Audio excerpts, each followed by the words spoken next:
I really appreciate Dr. Love saying that. She certainly had enough time with the issue to think about it and be part of conversations during the planning process, perhaps. But anyway, that's my feeling was what she said. So I appreciate that kind of affirmed my sense that there's going to be other ways that these names for these athletes will be remembered. So I agree with Dr. Love.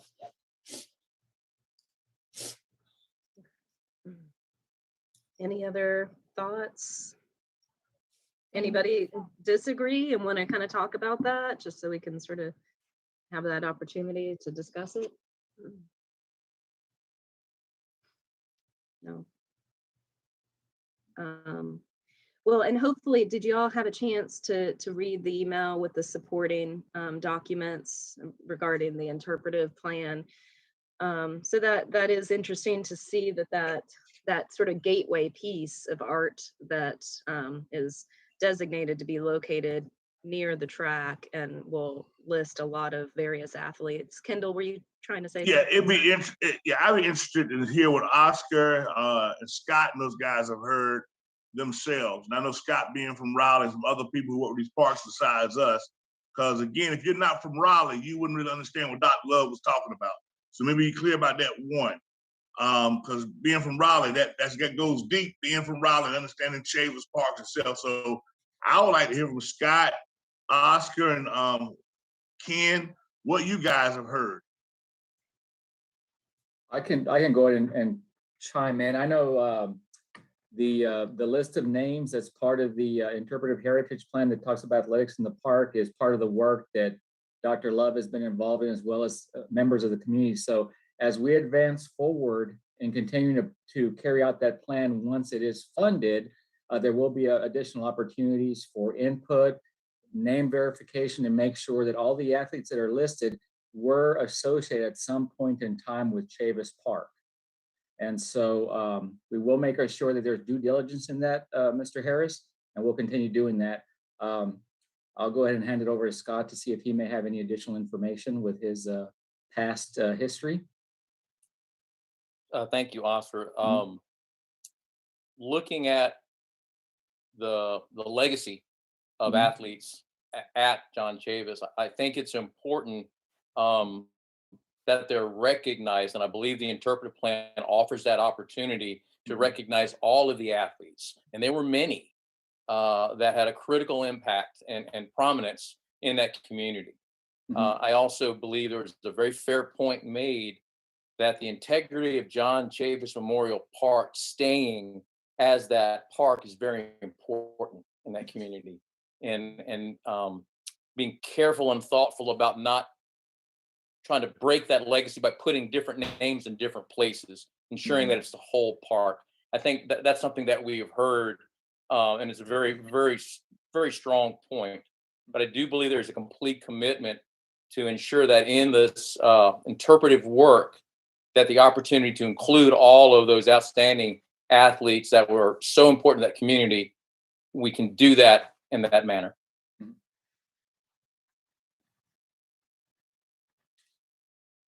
And let me add one more thing just to provide you all some additional information. So the interpretive plan is actually included. The Heritage Plaza and these additional interpretive elements are included in the Phase 2 package for John Chavis Memorial Park, which is up for consideration in the upcoming park bond discussion. So if this does advance forward in next November's election, we will be seeing some movement on this heritage plan and these additional interpretive elements.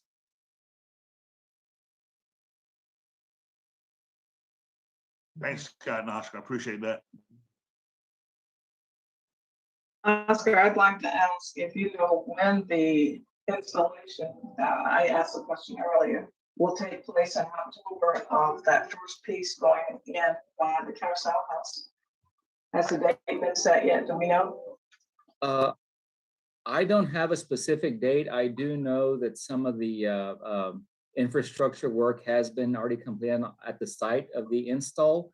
But let me ask, I know Shasheen Baker is with us and she may have an update. So let me go ahead and hand it over to Shasheen. Hi, everybody. I'm not going to show my camera because I'm actually driving, but that's okay. The actual piece is scheduled to be installed.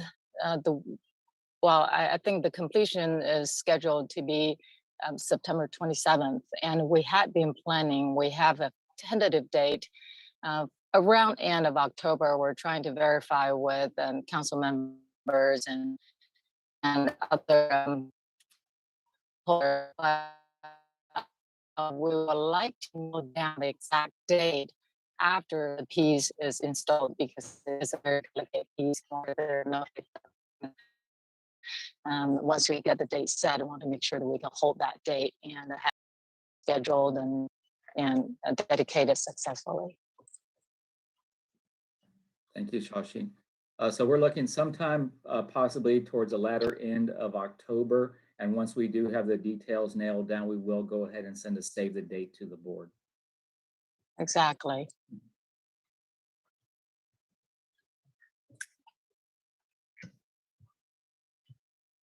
Any other comments, thoughts, questions, follow up? Okay, I thought this was gonna be a lot more more debate going on. That's great. If there's any other comments, if people, offline, we can't talk all as a group, but certainly feel free to reach out to me or Beverly and we can answer any questions that might come up. But Jennifer, I just wanted to say something real quick. I kind of agree with Dr. Love. I think she hit the hammer right on the nail with everything. That's why I didn't really say anything because she stated everything right. But to kind of piggyback off of what Scott was stating as well, I think it's very important that we acknowledge these athletes that were a part of the Chavis community and that we withstand and hold the history of the John Chavis family, the name, and an entire park, because this is a significant part of this community, and we want to make sure that we acknowledge that.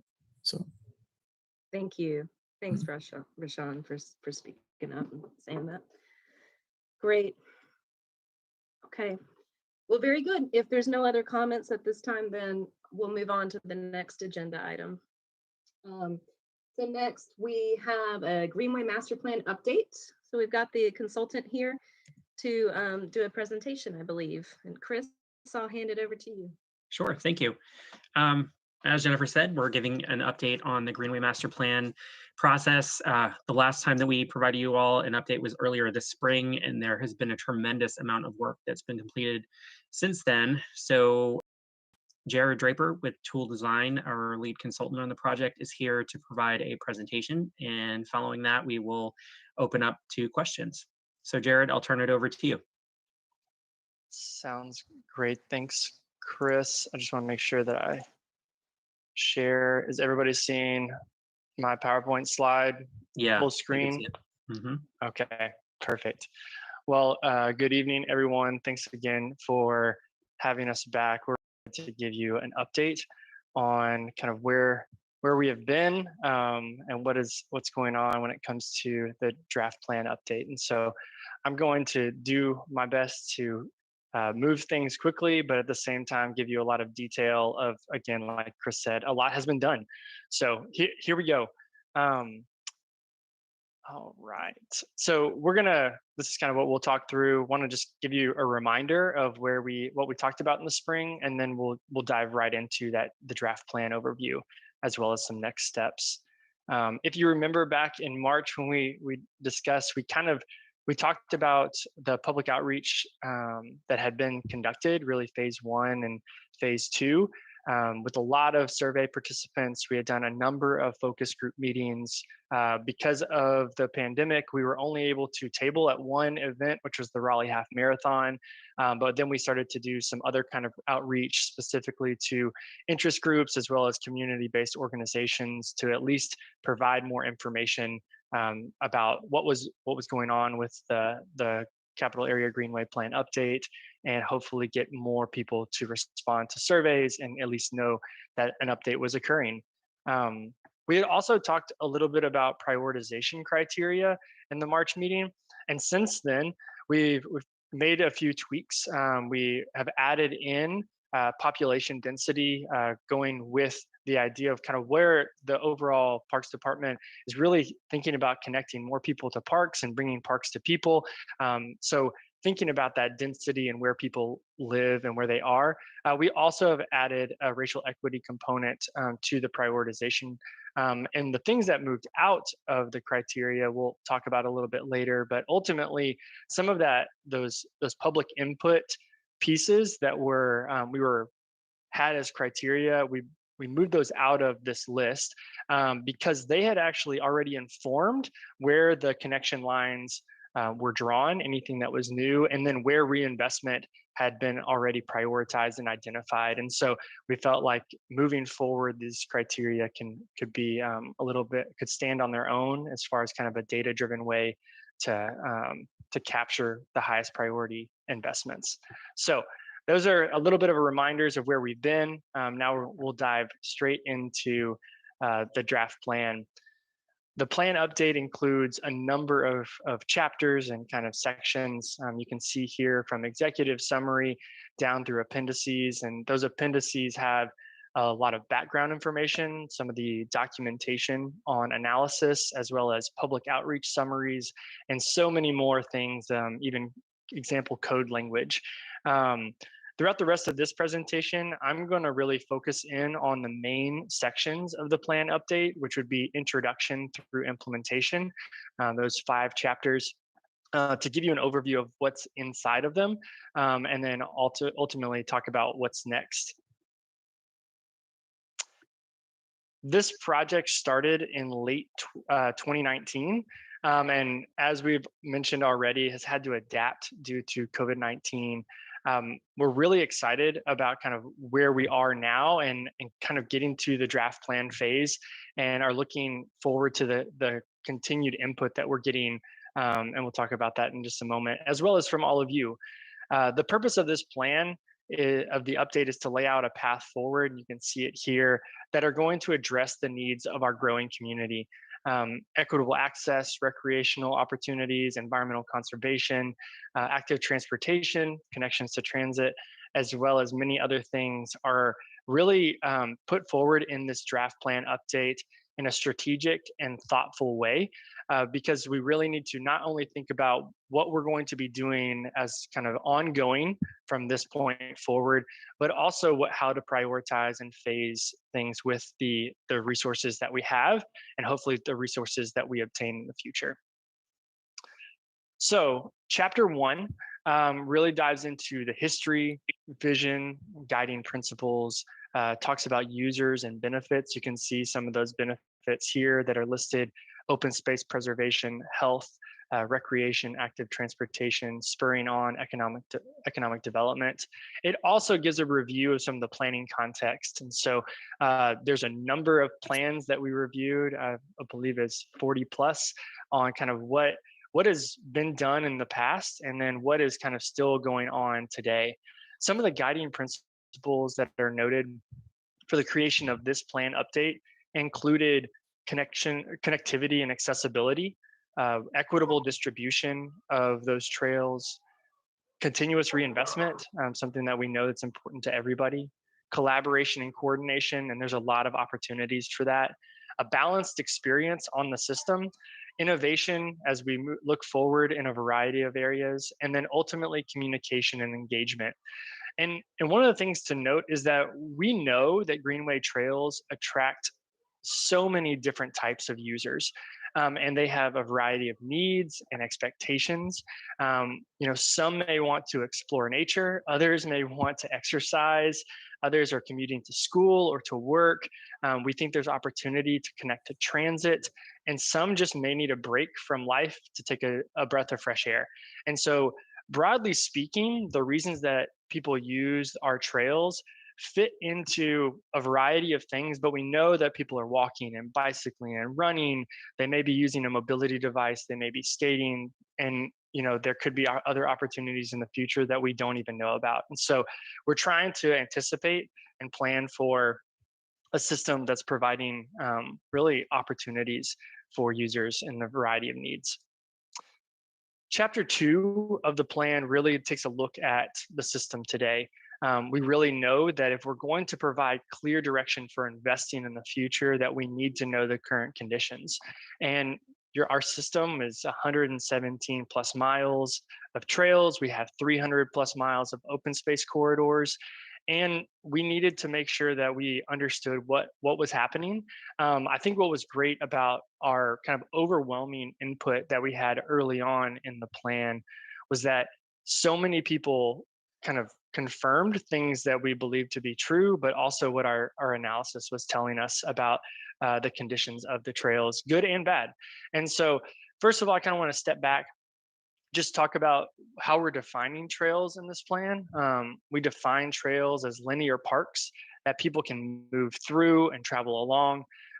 We know that locally, and that most people are just going to call them greenways. These trails can be paved or unpaved depending on the context and the purpose of the trail. You know, it may be for recreation and transportation, but it could be for kind of wildlife observation and kind of a scenic route. And we also know that existing and recommended trails are going to run along open space corridors, but they could be adjacent to streets, and many of them could fall along utility corridors. And so taking a look at the opportunities as well as the challenges of the system, we evaluated and kind of looked at these categories in the existing system review. You could see environmental significance, mobility access, amenity assessment, maintenance and operation, evaluation of the Greenway policy. And so I'll walk through a few of these quickly just so that you have an understanding of each one. Environmental significance, the system continues to preserve a lot of things. From its founding in the 1970s, this was always looked at opportunity to kind of create buffers, preserve open space, and it continues to do that today for riparian corridors as well as wildlife corridors. And this is a staggering number, the approximately 3,900 acres preserved. I think in one of our focus group meetings, someone talked about this being one of the city's greatest assets. It's also one of the largest when we think about some of the open space that's preserved. And so something that the system does today, but needs to continue to do, and was definitely highlighted by the existing system and system today chapter. Mobility access. This is really where we start thinking about how people move not only along the system, but to and from it. And we did a review of a variety of things: sidewalks, bikeways, transit, looking at ADA concerns. And that is not only the slope of the trails, but also thinking about as people are with mobility devices are moving on and off of those trails into other things within our city, thinking about equity, safety at those trail crossings, as well as crashes. And we know that there are crashes that are not reported along the system, but also there are crashes that are near access points. And so trying to understand the bigger picture where data was available to really get a glimpse at how people access and how they move along the trails, as well as to and from them. Next was an amenity assessment. And some of these things that are in the amenity assessment, we know that in the Capital Area Greenway System Planning and Design Guide, there's a lot of information that was already set forward. But we really wanted to understand when you're on the system, how does it work? How does it feel? The convenience and comfort are two very big pieces of user of that user experience. And so we did an overview of a variety of things, but those things include the wayfinding signage, restroom facilities, bicycle parking, repair stations, seating and refuse receptacles, as well as public art. And we know that from our surveys, as well as just our own data collection, that there's opportunities for all of these things, some of them more than others because of locations of trails and just kind of general funding. But we definitely think that there's opportunities to not only align with best practice, but also get more in line with the things that are recommended in this plan, as well as the planning and design guide. The last piece that we'll kind of give an overview of is the system today and maintenance and operations. We broke this into two different types of maintenance because this is what's occurring now. You have routine trail maintenance. This is things that are happening all of the time, involves things like mowing and cleaning, repair, litter removal, asphalt inspection and repair, flood event response, and so many more things that our great staff is taking care of. And then there's also capital maintenance. These are bigger projects, require more effort, more funding, more resources. And this would be replacing bridges and boardwalks, realigning trails, trail resurfacing, et cetera. And so really understanding those things. And I just want to say one thing that I feel like is really important to note here is that the maintenance staff that today is doing routine inventories of the system. And these inventories are extremely comprehensive. And they're doing a fantastic job of trying to check off boxes, get through things, as many as they possibly can, while also responding to kind of like the things that are coming in that seem a little bit more on fire. So you have those things that are happening simultaneously when it comes to routine maintenance.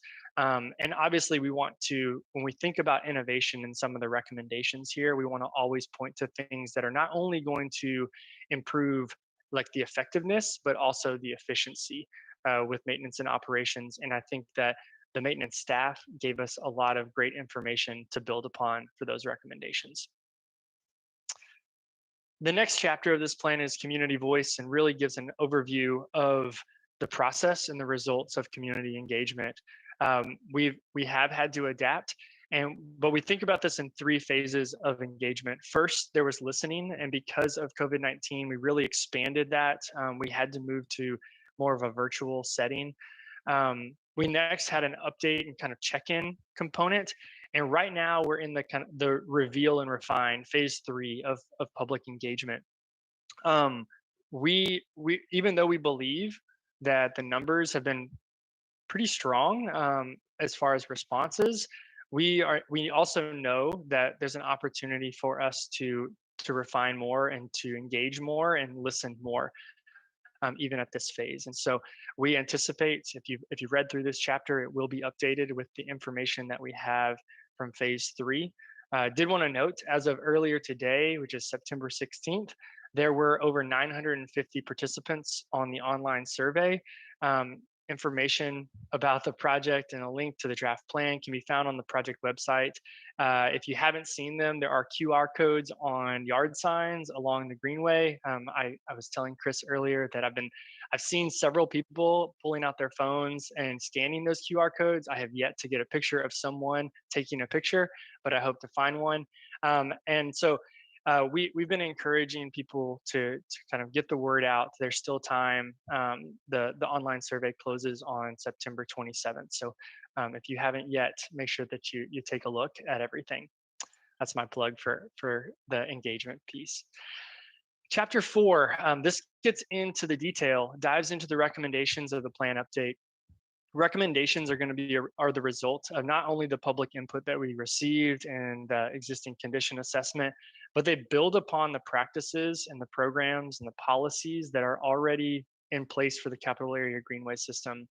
There are several categories of recommendations that are presented in this chapter, and we have taken those recommendations in this chapter and kind of given it the higher level of the why this recommendation is important, with a list of recommendations. And then those recommendations are broken into specific actions in chapter 5 of implementation. So I'll talk a little bit about that here in a moment.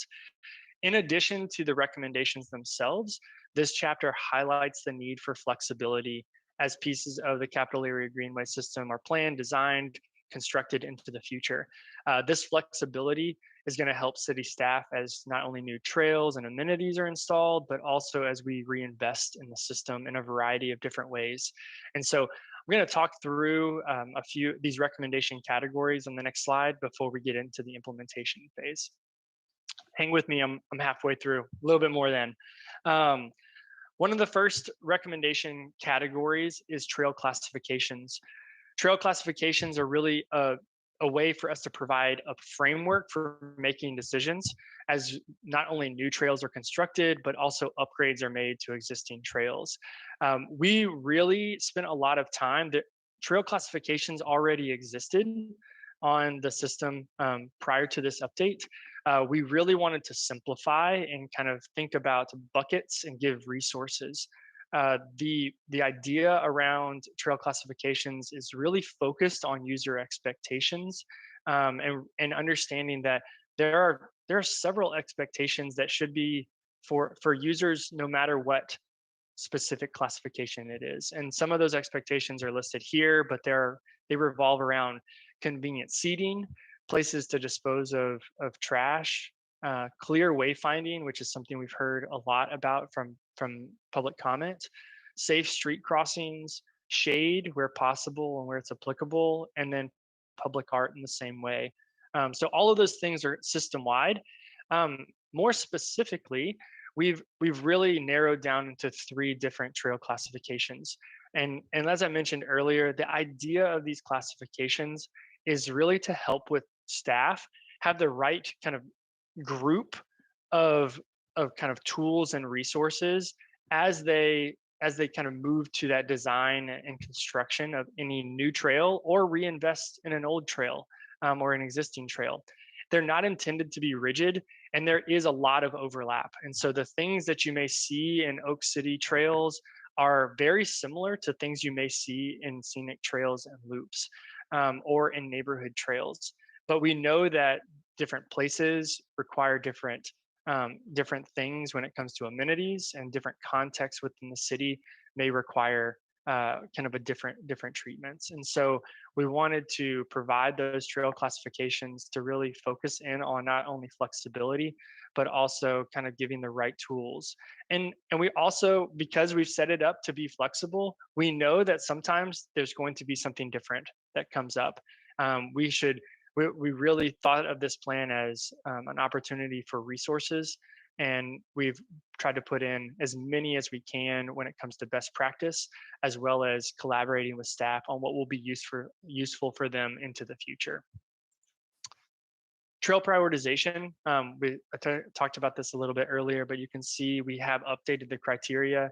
Prioritization for new trails focused on both increasing access to parks and destinations, but specifically in this plan update, there was an emphasis on connecting people to the larger transportation network. We talk about this as a prioritization shift. It doesn't mean that we're not thinking about recreation and kind of open space preservation, but we know that there's more that our system can be, and honestly is doing already. And so some of these factors bring those things together, where we're still promoting and looking for, prioritizing new trails and existing trails to get to parks and opportunities for recreation, but also recognizing that there's going to be a growing demand of our community to have this system connect to destinations. And I think that when we talk about collaboration and partnerships in the future, there's a lot of ways that can be done, as well as with the planning and development recommendations.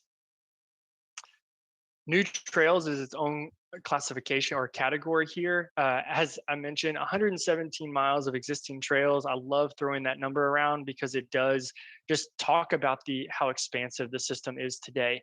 But that system has been building since the 1970s, and there are new places in our community to connect to.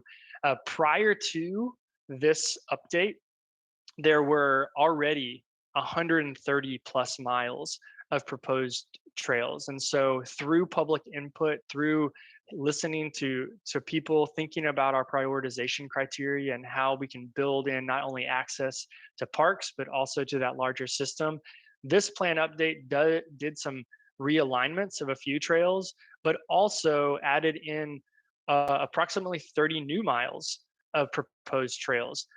Bringing our system at full build out one day, hopefully sooner than later, to 280 linear miles of trail. And I think that is something that is just, it's an incredible number, first of all, but just to think about what that would end up doing for our community and the access that it would provide, really how it would give people the opportunity to recreate as well as for transportation and take all types of trips is really exciting. And so new trails being one of those recommendation categories was really important. The next is open space corridors.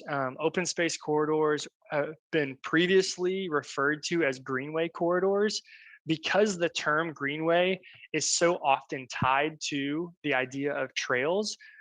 New terminology is used in this plan update. So open space corridors, and these are corridors that are located exclusively or along streams. They've been identified to protect Raleigh's natural green infrastructure, establish places for recreation and transportation, preserve valuable environmental resources, and enhance overall quality of life. These are places that we think are really important.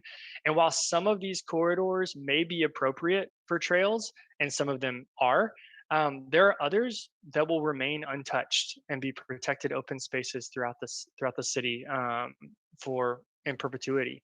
And so by identifying these in this plan, really it gives a little bit more teeth when it comes to development.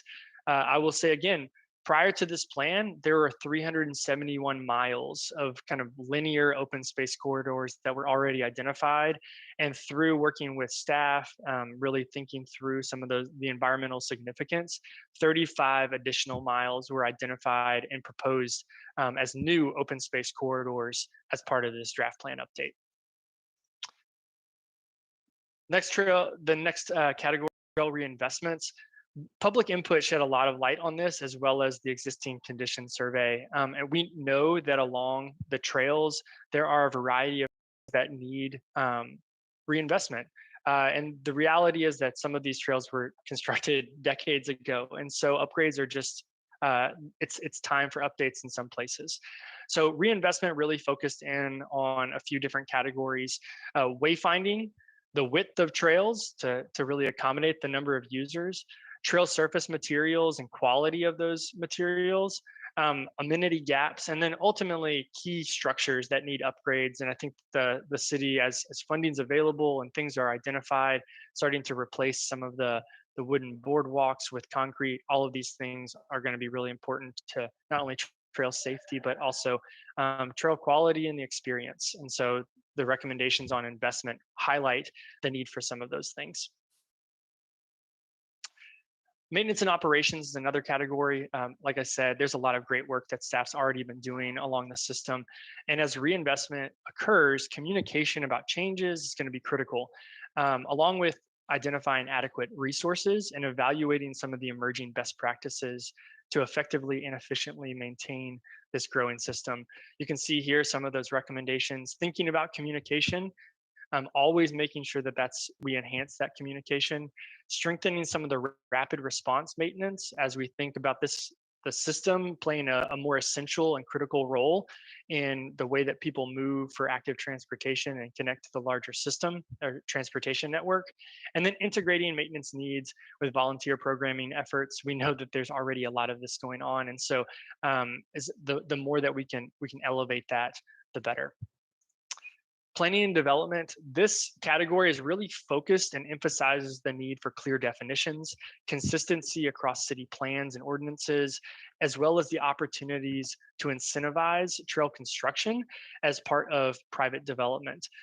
This is, in the past, developer built trails or things that have been developer built they're often private or they're within their own neighborhoods. Really, we're thinking about how do we grow our system effectively with limited resources, and really knowing that the system itself and trails along the system are an amenity to developments. And so this section really highlights the need for some of that consistency and thinking about incentivizing not only trail-oriented development, but also developers to build trails or pay into kind of a fee and lieu system that would contribute to the capital area greenway system directly. Trail security, we've heard a lot about trail security, done this, and obviously the timing of this plan probably highlighted that even more. Personal security along the system is a priority of plan really we're considering not only policies, but also important trail operations, design features, and programming that increases security for not only residents, but also visitors. The recommendations in the plan support and leverage the work that's already been done and completed in the safety report that was presented to council earlier this summer, and really focuses on a variety of issues, including lighting, wayfinding, and as well as actions by the Raleigh Police Department and so many more things. And so we really wanted to emphasize that. We also didn't want to recreate something that we know that there's already been a lot of work done. And so we wanted to leverage those efforts that so many staff, as well as the Raleigh Police Department, has been a partner in and working toward throughout the last year. Environmental stewardship, we know that this is very important, and we wanted to make sure that recommendations really continued the efforts and kind of the foundation of what the system has been about for a long time, enhancing cleanup, promoting a culture of shared stewardship for kind of everyone that uses the system, as well as to continue to protect some of those sensitive ecological areas. And really, this is an area that we have several not only recommendations but also actions related to education and partnerships for the system in the future. The last recommendation category is collaboration and partnerships.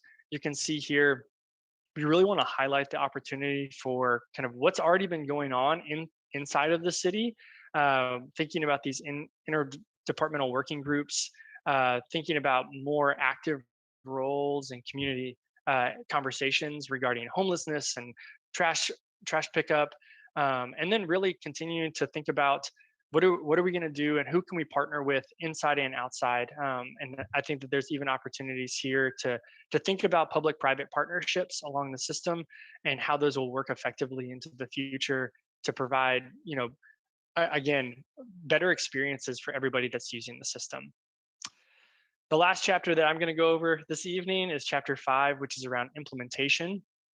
All of those, as I mentioned, the recommendations have associated action items. Additionally, this chapter is broken into kind of a phased approach, thinking about things that are ongoing, things that are more immediate, so that 0 to 2 year time frame, as well as something that's what we would call short term, 3 to 5 years. We recommend that this plan becomes a document that's revisited routinely. It's why we don't have long-term recommendations as a phase, because we believe that as things are accomplished or they've been evaluated, that we can remove things from the immediate and short term, and we can add new things in. And so it becomes more of a living document. Additionally, we've added in a 100-day action plan. I'll go through that in just one moment. But just an example for the implementation, thinking about the ongoing and the immediate term, you can see in ongoing things about regular evaluation of community needs when it comes to recreation and transportation, really looking through some of the corridor, cleanup efforts, and then really evaluating and updating this plan every 5 years. Immediate term, you can see the idea of identifying and evaluating some of the feasibility for new trails, the increasing signage that improves some of the safety and ultimately how convenient the system is, integrating new trail development as part of private development. Those are things that can occur kind of in that immediate term. And just an example of kind of one recommendation here, the recommendation being to prioritize reinvestment for existing trails with strategically building new trails. You can see that some of these recommendations have ongoing, immediate, and short-term actions that are associated with them. Lastly, to continue some of the momentum that we've built on, we really wanted to make sure that there was something that started right away. And so a 100-day action plan is part of this. This action plan is focused on getting started with recommendations and actions.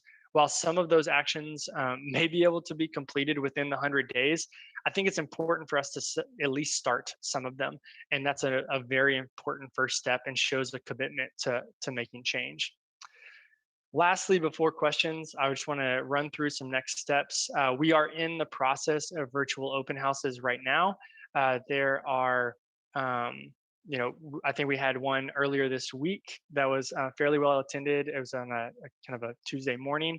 We have two more next week, Tuesday evening, the 21st from 6:30 to 8, as well as Saturday, the 25th from 11 a.m. to 12:30 p.m.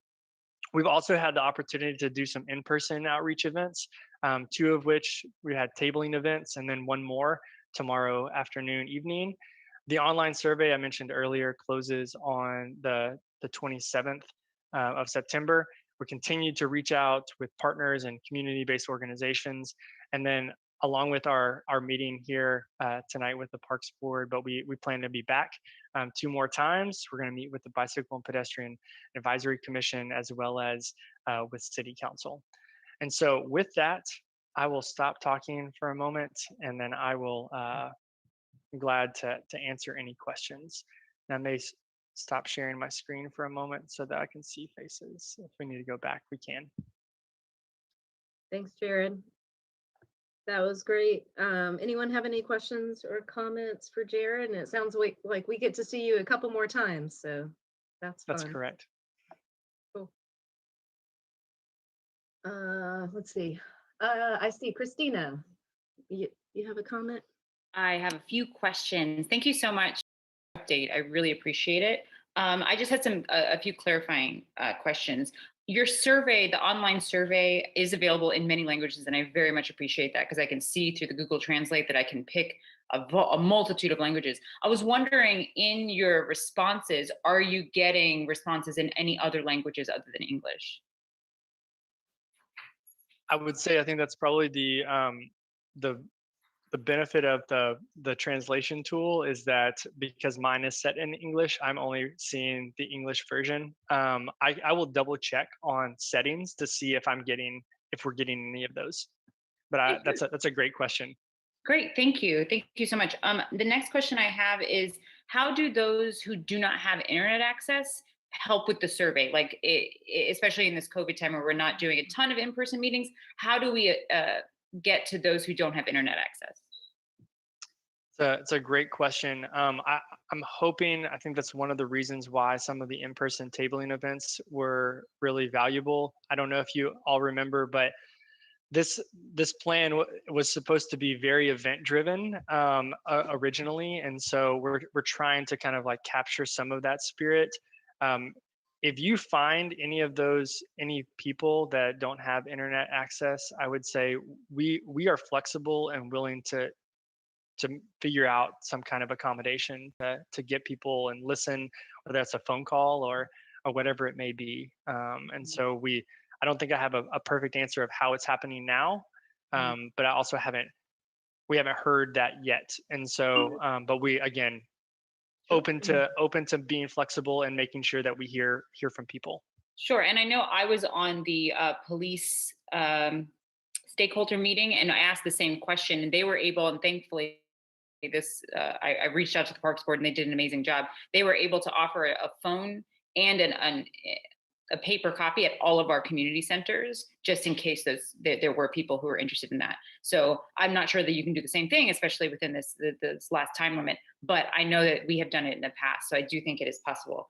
And then the last question I have is are you attending the BPAC meeting on Monday? I don't believe it's the Monday meeting. Chris, do you have that? I don't know if we have the date for that. That'll be me on Monday. Okay. It is. Okay, great. Yep. Mm-hmm. All right. Thank you so much. Great. Good questions. Thanks, Christina. Anyone else? Questions or comments?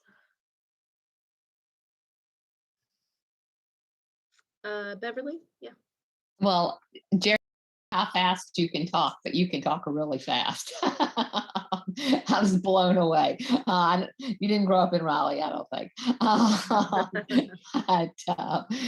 Anyway, that was a lot of information. And one of the things that I've struggled with in reading the plan is figuring out maybe a fourth designation. You've got the designation of the Oak City trails and the neighborhood trails and the scenic trails and loops. And it seems to me we need a fourth level of thing that sort of connects. When I looked at your map for some of the new trails, they went out but they didn't connect to another existing trail. And it's probably that they come into a road and maybe there's a bike lane on that road or something like that. And so maybe there's a connection.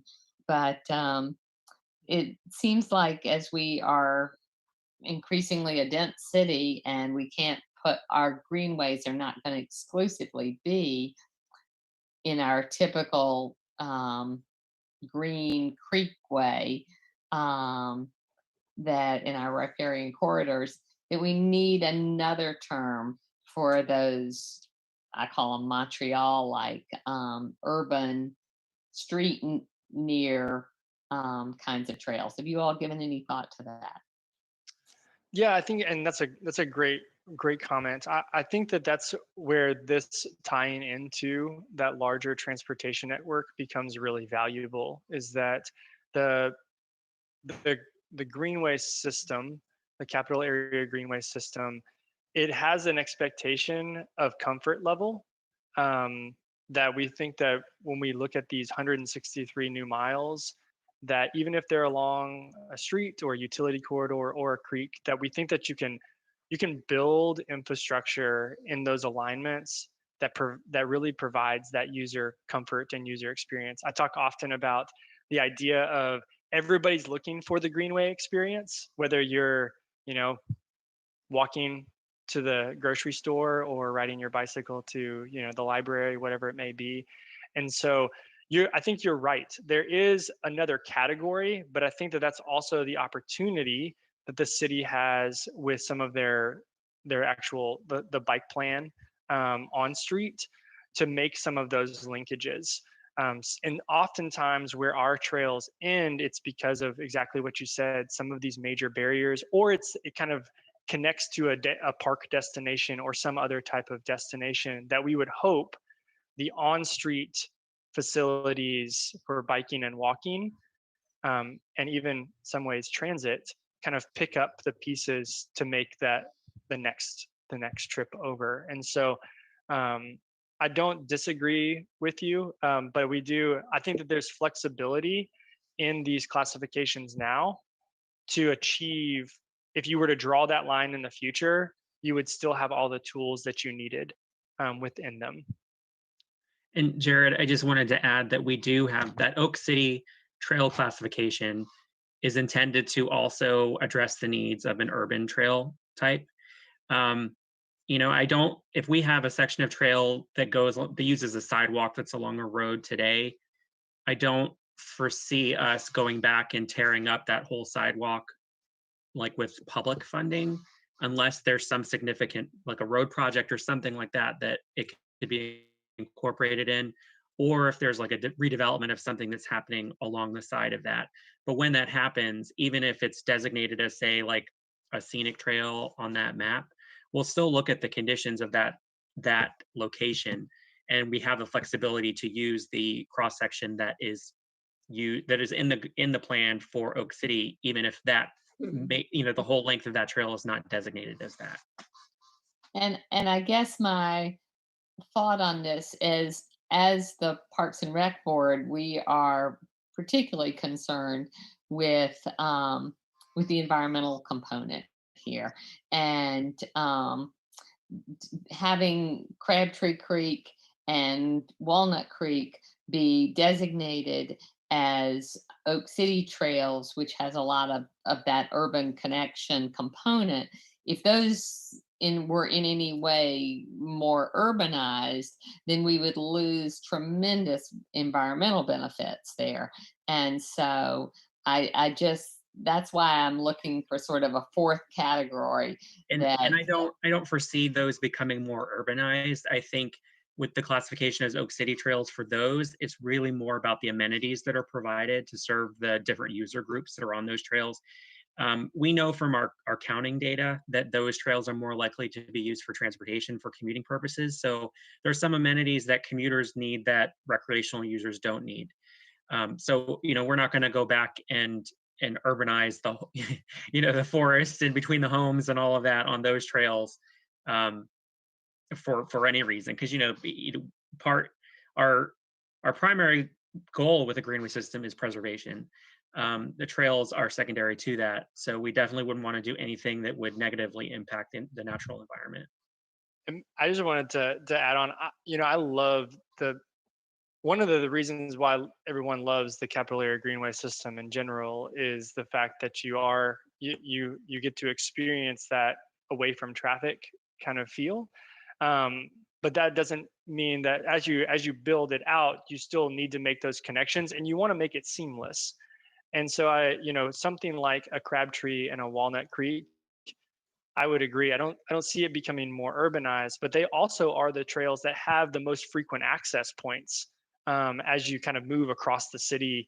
And so I think that's kind of where when we think about Oak City trails, and even though there's the flexibility to design an urban trail in that classification, it's also a designation that recognizes the amount of access points and kind of connections to key destinations throughout our community. Whereas something like the News River Trail, the access points are fewer and farther between. And so just really, really good. I think, again, I just wanted to echo, I think there's I don't see it being urbanized, but I do see those as really great opportunities to connect to destinations. Thank you. Brad, did you have something you wanted to add or question? Yeah, I just from another perspective of our board and sort of the way that we think about things, the fact that we're at 280 makes me wonder if there's 20 miles we could find somewhere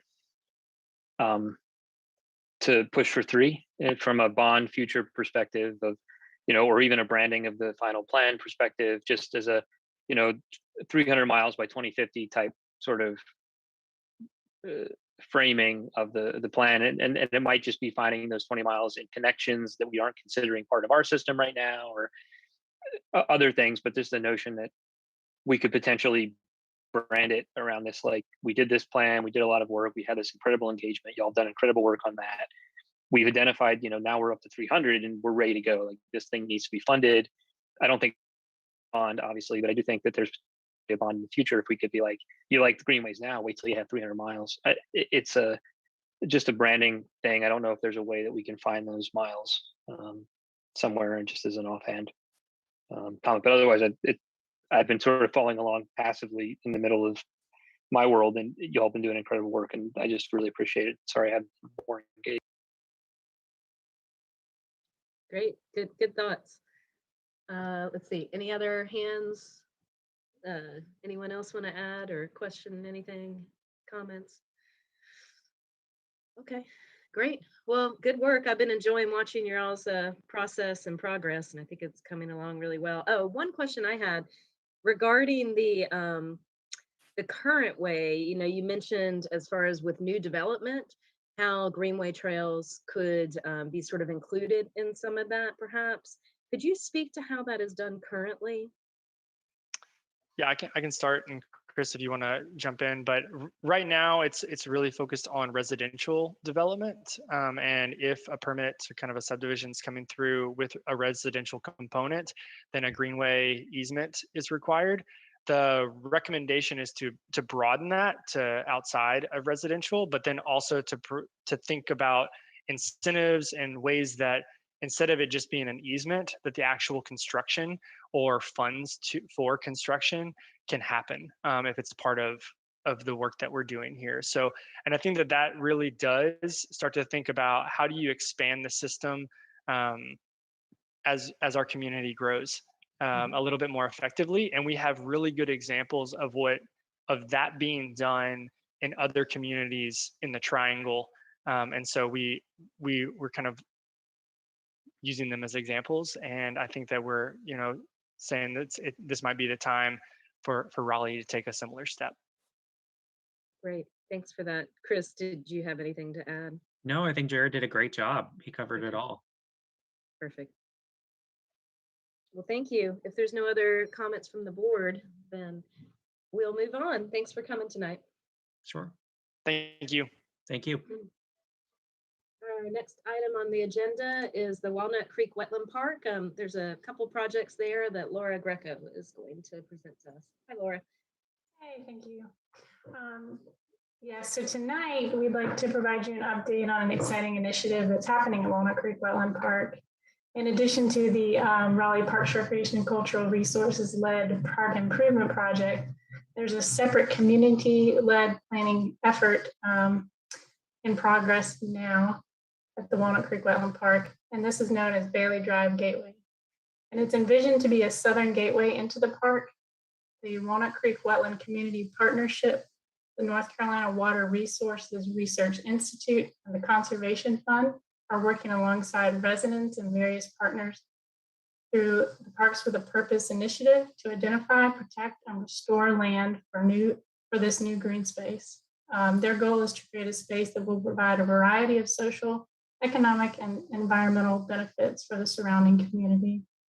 So with that brief introduction, I'm going to let Emily with Design Workshop present the project design. Hi, thanks, Laura. Hope everyone can hear me okay. And also on the call, as an attendee, we have with the Conservation Fund, Shannon Lee and Carmera Thomas, who are the leads of this project, and on the Design Workshop team, Lindsay Naylor and Corey Dye. So today I'd like to just walk you through where we are with the design of Bailey Drive Gateway at Walnut Creek Wetland and the historic Rochester Heights neighborhood, and look forward to your feedback. As Laura noted, this project started long before Design Workshop got involved. We came in later in 2019, but it began really in 2018 and before, with a coalition of these four groups, the Conservation Fund and their Parks with Purpose program, the residents of Rochester Heights and Biltmore Hills, the Walnut Creek Wetland Community Partnership, which includes the organizations that you see listed here, and the city of Raleigh.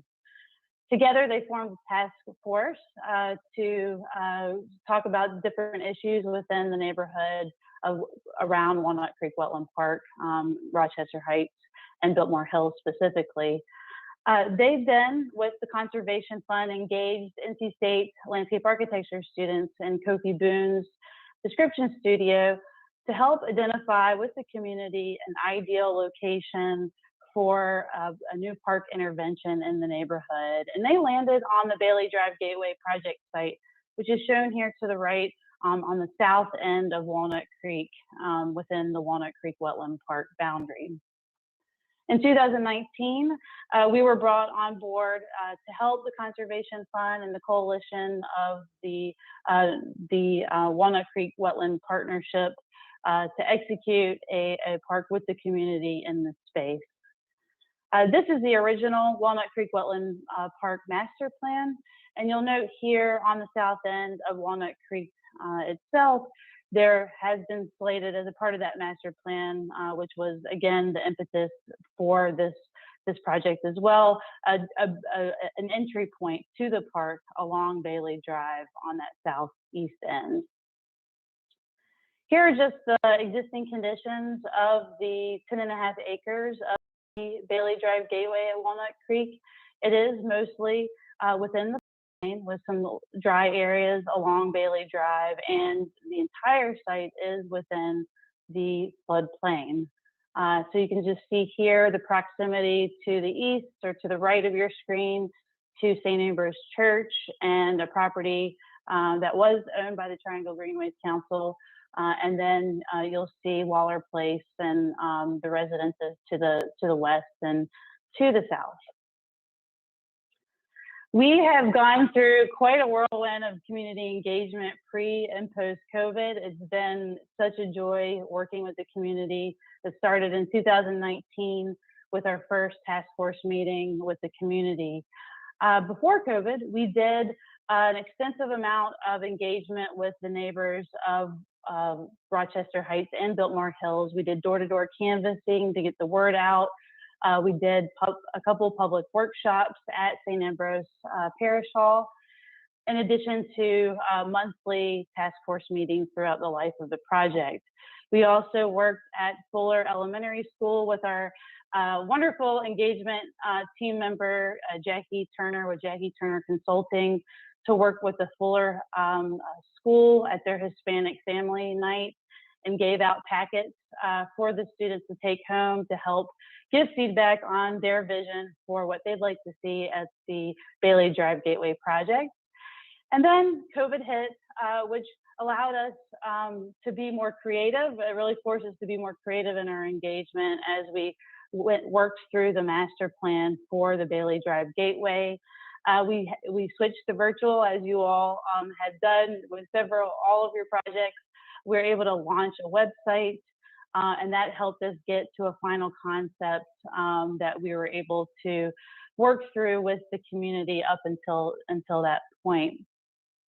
This summer, we had the wonderful opportunity to work with the artist Tiffany Baker, based out of Brooklyn, to help us put together the Share Your Story and Reflective History initiative that I'll talk about here in a bit, to gather all of the wonderful oral histories of the historic neighborhood and all of the notable people who live or have lived in those two neighborhoods. And that all served as inspiration for an art exhibit that will later become a permanent art exhibit. But we wanted to do a temporary art exhibit on the space to maintain the momentum of the project, and again, announce and capture and share the stories that we had collected through the oral history effort to help be fodder for the schematic design, which we're currently ending at this moment. Throughout the engagement process, we arrived at two schemes for the community to give feedback on. One was more natural, open space oriented within the wetlands, and then the other was more oriented along Bailey Drive, which currently does not have a sidewalk, where we, and this ended up being the preferred option, called a walk in the neighborhood, had these entry points, gateways into the wetland park to be places for community gathering and narrating the wonderful and legacy history of the neighborhood and its residents. And so this was the option that the neighbors in the community settled on. That option also included interpretive elements to celebrate the history of the Rochester Heights neighborhood specifically. It gave us an opportunity to talk about all of the named streets in the two neighborhoods, which are named after prominent African-American folks in history, which many people didn't realize until we had that conversation. And as many of you probably know, Mayor Leitner's family also was from this area as well. And so through that community engagement process, we felt, particularly with the oral histories, that the Partners for Environmental Justice started collecting, and that we continue to collect, that this interpretive art element and interpretive storytelling, even on this small little park, were so important to the community that that's where we wanted to focus the design of the gateway to Walnut Creek Wetland Park. What is so significant about the Rochester neighborhood itself is historic because many of the people who lived in that neighborhood actually built these homes. There is a great wealth of multiple generations of masons that came from this neighborhood. And its architectural significance is that these mid-century, sort of modest mid-century modern forms were a rejection of colonial architecture of the time. And during the time of redlining, these community members were able to find a place and build their own homes and pay cash. Many of them pay cash for their own homes. And we wanted to really celebrate that architectural narrative and language through the park design itself as well. One thing that I'll also say that's interesting, when the subdivision was laid out and originally planned, the site of the Bailey Drive Gateway was always meant and labeled in the 1950s as a public park. That just never came to fruition until the Walnut Creek Wetland Park. As I mentioned, we worked with Tiffany Baker, who's a wonderful artist out of Brooklyn, to put together the temporary and permanent art installation called Reflective History. She was just so instrumental in capturing the imagination of the community and positioning that into an art piece that we all really excited and were able to rally around as a part of this project. The project also includes interpretive elements of quotes from the oral histories that we collected, portraits of some of those legacy community members from the neighborhood, and QR codes that link to a project home-based website where you can learn more and even hear the oral histories themselves. This is what Tiffany and our team worked on as a part of the temporary art exhibit, where we had even folks featured in the portraits come out and their family. We had over 150 people come out to celebrate the beginning of what will be the Bailey Drive Gateway Park, with the reflective history. We just had a wonderful turnout. This was during COVID, but this summer when folks were vaccinated, and so we just were excited to get people out. And I think the turnout really spoke to people's desire to get out of homes and socialize for once in the past year and a half. These are just some of the images of community members who were able to share. We had an art table and just had a lot of fun with everybody on a Saturday to walk through even more feedback with the final design as well, which was a great way to get people's feedback. So today we are at the end of schematic design, and we wanted to just show you some of those drawings. Right now, the site, the way that it's designed is we have 3 gateways along Bailey Drive, the Eastern Gateway, the Central Gateway, and the Western Gateway. And this is where we're really focused on prioritizing the investment of the park itself. In addition to the boardwalk / sidewalk along Bailey Drive, people do drive really fast along Bailey Drive. There are a few nearby residents. There's one nearby resident who is blind that walks on the street every day.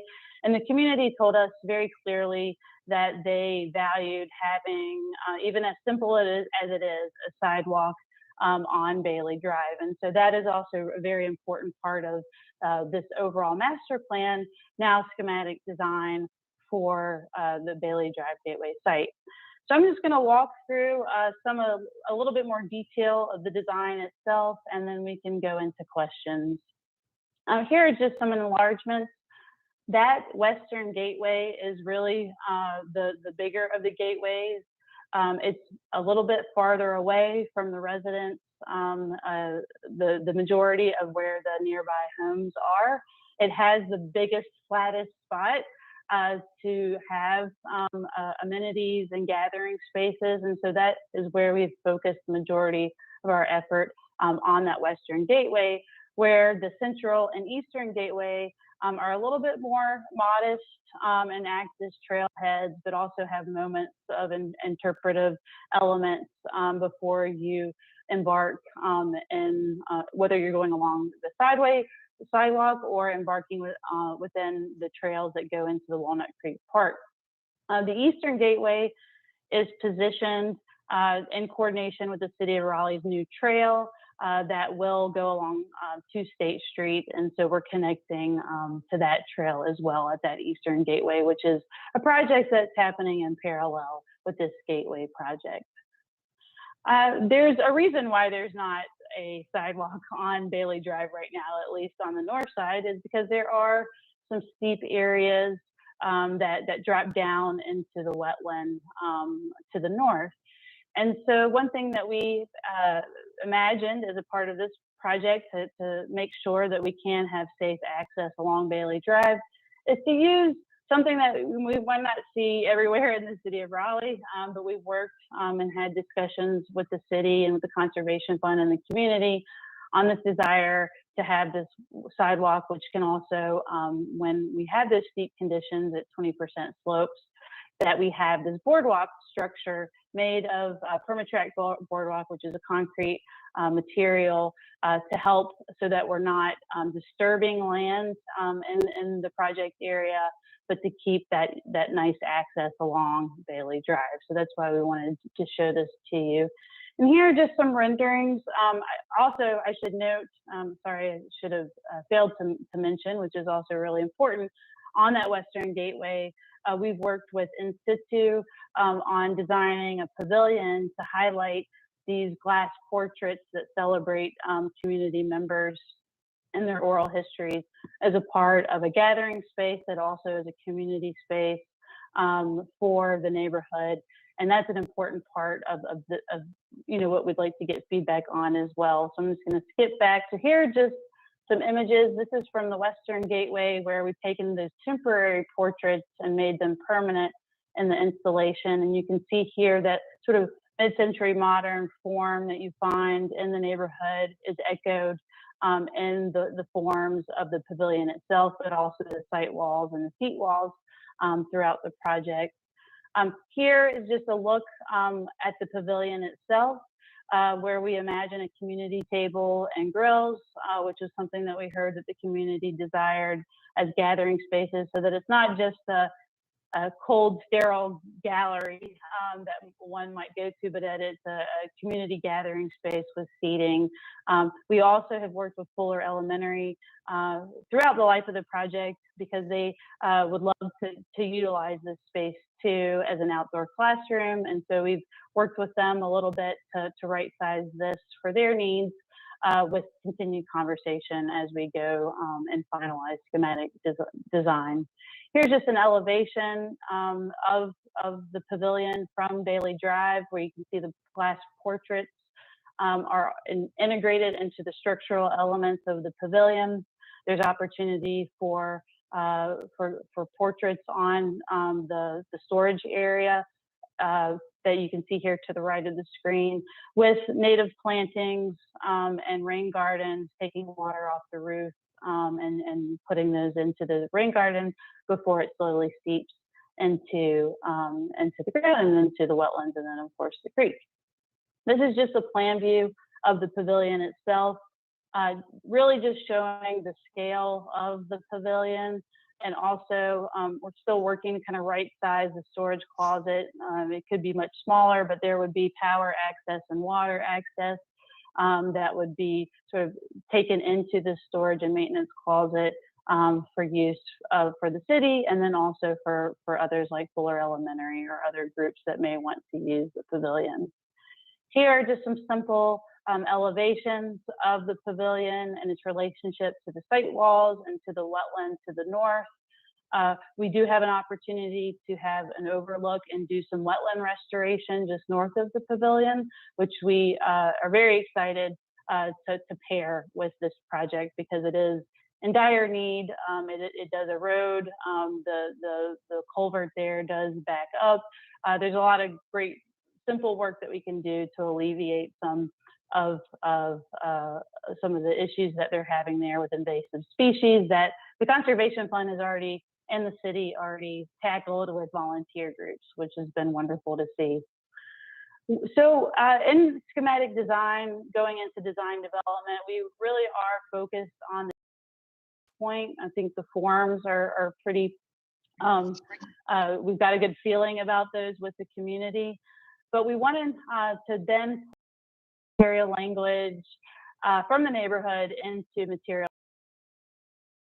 We're still working on finalizing those details, but I just wanted to note that because there were this legacy of masonry in the neighborhood with the People's family, you'll see these fun remnants of that craftsmanship, and many have been lost over time.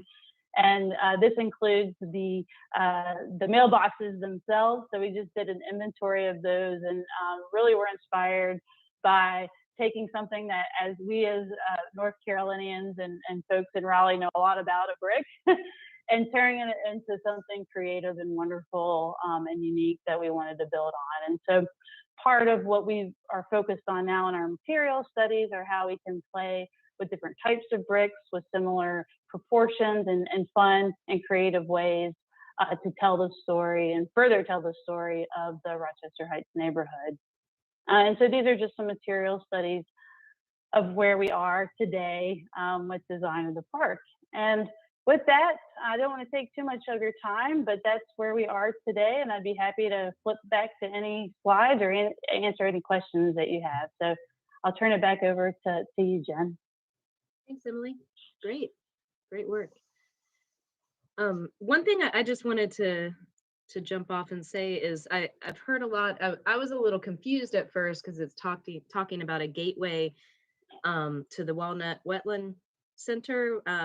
At least that was my understanding, but it's a gateway into the wetlands, I guess, and then you connect over to State Street to get to the center. Is that how that works? It's a gateway to the park, to the Walnut Creek Wetland Park. Okay, but I guess in this phase, we don't have funding. It hasn't been put in yet for any type of bridge over the creek. So it gets you into that sort of lower area of the park, but it doesn't get you to the wetland center, right? No, Laura can speak more to this. So Laura and the city have been working, takes you, that I'll just show here, takes you to the north, and instead of going through the bridge, which is was not funded, you're taken, and that's where then you connect up to the Walnut Creek Wetland Center. Right, okay, great. Thank you for that clarification. And I'm sure Laura can speak more to that effort as it's separate than ours. Yeah, no, you covered it, I think. Okay. Great, thanks. Does anyone have any questions or comments? Yes. Carol, yeah, go ahead. Just one question. Is there anywhere I can go right now to read all the individual bios of the people after whom the streets were named? Oh, who the streets were named. I don't know all those if we photographs of all the people that I want to read about them. Okay, well, we have this slide here called Historical Street Namescapes that's also on the project website, but I'd be happy to share with you a little bit. I share with you this PDF and also put the link to the website in the chat box. Also, I'm a professor at NC State, and one of my students actually did a story map where they did an in-depth biographies of each of these people that I would also be happy to share with you too. That's I don't know if it's on the website yet, but it will be on the website soon. So I'd be happy to share with you all that information. Thank you. You're welcome. Yeah, and it's in the chat now, Carol. It's Raleigh Parks with Purpose. Yeah, yes. It's a good website. It's got a lot of what Emily was going through. Yeah. Great. Quick question. Are we not doing any restrooms by the pavilion? There's a reason we can't do restrooms by the pavilion? We're not doing restrooms. These were FEMA properties, FEMA buyout properties. And as a part of that stipulation, restrooms, you can do restrooms, but they do have to be 3 foot above the flood elevation. And we just don't have the luxury of space to accommodate that.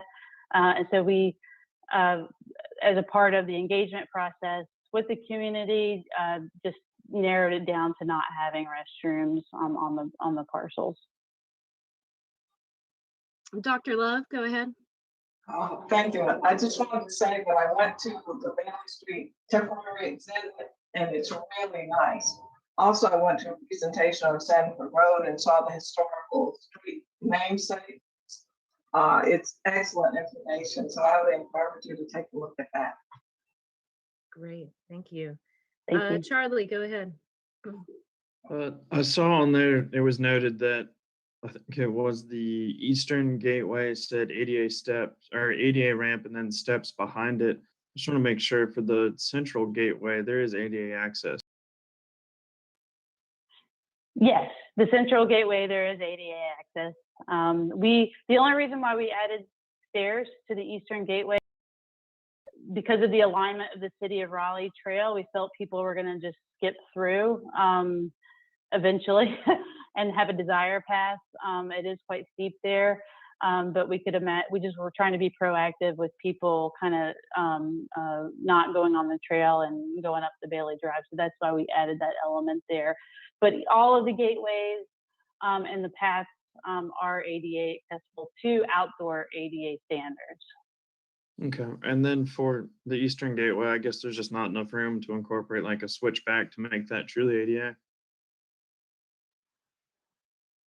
That is something that we would need to work with Laura and her team on their trail alignment. We weren't a part of that alignment, so we'd be happy to have that conversation if that's something that's malleable at this point. But that trail alignment was outside of our scope of work, design workshop scope of work. Okay, thank you. Great. Any other questions for Emily? Well, It's a good great work. project. Oh, yeah, it is. Yeah, this is an exciting project and great to see. Thank you for the update. Okay, thank you all. Thanks for coming. All right. Next on the agenda is the chair, vice chair votes. So Charlie, I'm going to hand it over to you. All right, we had one nomination for chair, Jennifer Wagner, and one nomination for vice chair, Beverly Clark. Both have stated that they're willing to serve again in their current position. Therefore, I motion to elect both via acclamation. So moved. I'll second. Take the presentation down. Oh, yep. Emily, could you take that down? Are you still? Uh-oh. Sorry, it just says new. Oh, here we go. Sorry Okay. about Okay, that. thank you. Do we need to take a vote on that, Giovanna?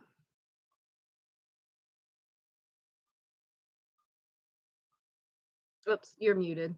Just everybody can go ahead and raise their hands, just for